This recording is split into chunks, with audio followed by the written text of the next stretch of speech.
Hi there. Every year during the holiday season, Walmart has lots of stocking stuffers on its shelves, and one of the most popular items there are these so called cast iron baking kits. This costs $5 at Walmart, and it contains a tiny cast iron skillet plus a bag of dry mix for either a chocolate chip cookie or a brownie. At other stores, they sell this very same pan with brand name cookie and cake mix, usually costing $10 because of the brand name. On our cast iron cooking group on Facebook, people love snatching up these tiny pans because on our group, you know this little pan will be used more than just once. So let's take a look at these cheap cast iron pans and see what it's like to actually use them. About the best thing that can be said about this skillet is it's well packaged.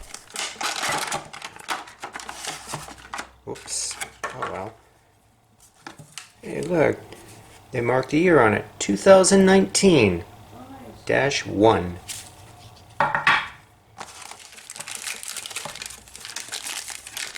And here is our cookie mix.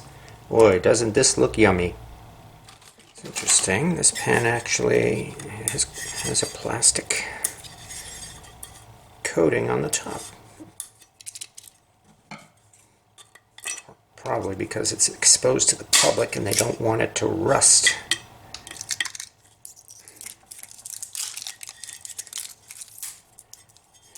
There we go, at last. The 2019 cookie skillet. It's burned a little bit.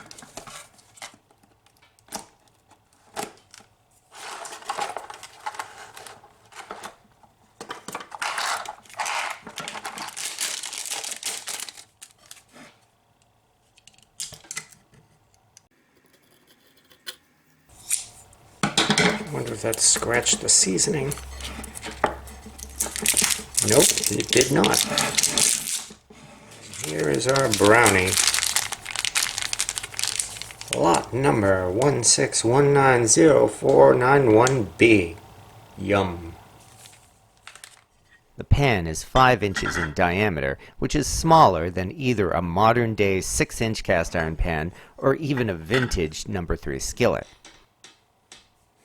No matter how you look at it, this is one small cast iron pan. It's shaped more like a tiny griddle than a deeper skillet, but it's enough to serve its purpose and make a small dessert. The ingredients for the cookie and brownie mix are almost exactly the same, though of course the quantities are a little different, and the instructions for both are exactly the same. You simply mix the batter together and bake it for 15 minutes at 350 degrees. And that's it. Wow, I think there are 6 whole chocolate chips in this cookie. The only ingredients we have to add to this are a little butter and a tiny bit of water. It's not a lot of water. We mix it together and we have our cookie dough.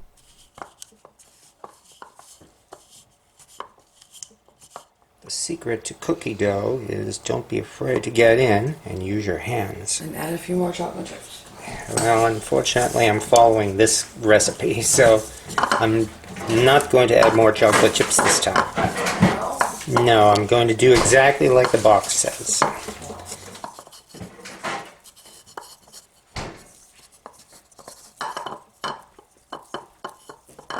And we have cookie dough, I guess. The instructions say to use vegetable oil to grease the pan.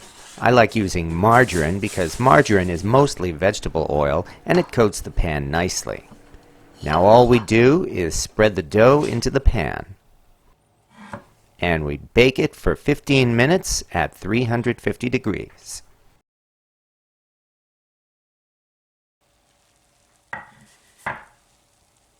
Not bad. The cookie turned out a little rough around the edges, and it didn't rise very much or become very thick, but it's still a chocolate chip cookie, and it will certainly go well with a scoop of ice cream. And, of course, some chocolate syrup, because there's no such thing as too much chocolate. And now we get to taste test and see what it's like. On camera now. Nice.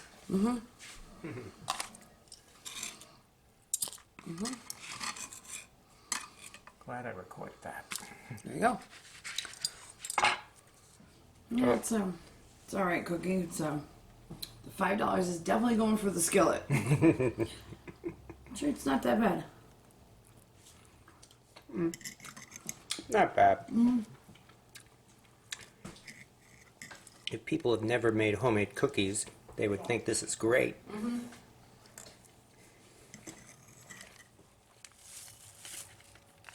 Now we get to try out the brownie mix and see if it's any better than the cookie.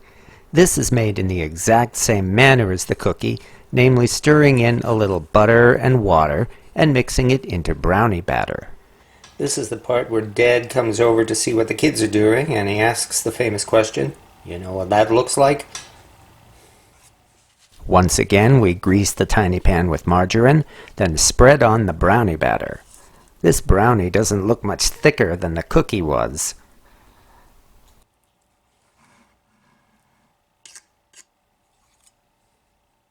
And time to bake the brownies.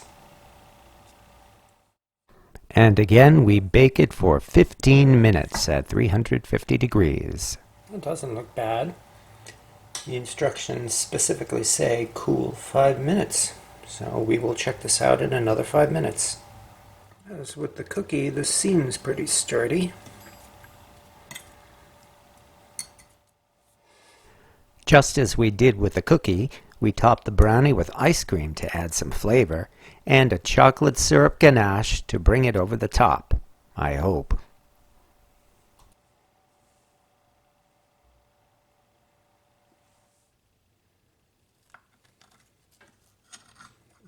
As with the brownie, this one pops right out of the pan. Neither of these treats had any trouble sticking to the pan. Would you say it's better than the cookie, do you think? Needs more chocolate. Doesn't it? Yeah, it does have a, I shouldn't say bitter, but it's definitely not a sweet chocolate. No. So if folks are used to milk chocolate, they may actually not like this brownie. As I was composing the introduction to this video, it was suggested that if I like these brownies and cookies, then I should change their description from cheap to inexpensive. And the final review is, it's still cheap. You definitely get what you pay for with this little kit, namely a tiny cast iron pan accompanied by some mediocre bakery mix. The brownie wasn't sweet enough for our taste, and we would definitely recommend the cookie mix rather than the brownie. But as for the cast iron pans themselves, let's get a little bit more use out of them and make some homemade cookie dough for the next batch.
after the holidays are over, a lot of people will use these tiny pans and make the cookie and brownie. Then they'll stick it in a drawer or on a shelf, and it'll sit there until it's thrown out. A lot of these pans show up at yard sales, thrift stores, and even antique malls. Is it worth buying? Well, you definitely get what you pay for here, and it is a cast iron pan. If you use your own cookie dough, you'll have results much better than the stuff that comes in this baking kit. So, it's a cute little stocking stuffer that's a nice giveaway for someone who's never had their own cast iron pan, and that may be the best reason to give them this. You could get your family and friends interested enough to try out some real cast iron cooking, and that's where the fun begins. I hope you've enjoyed this little review, and please post your comments below. And above all, thank you very much for watching.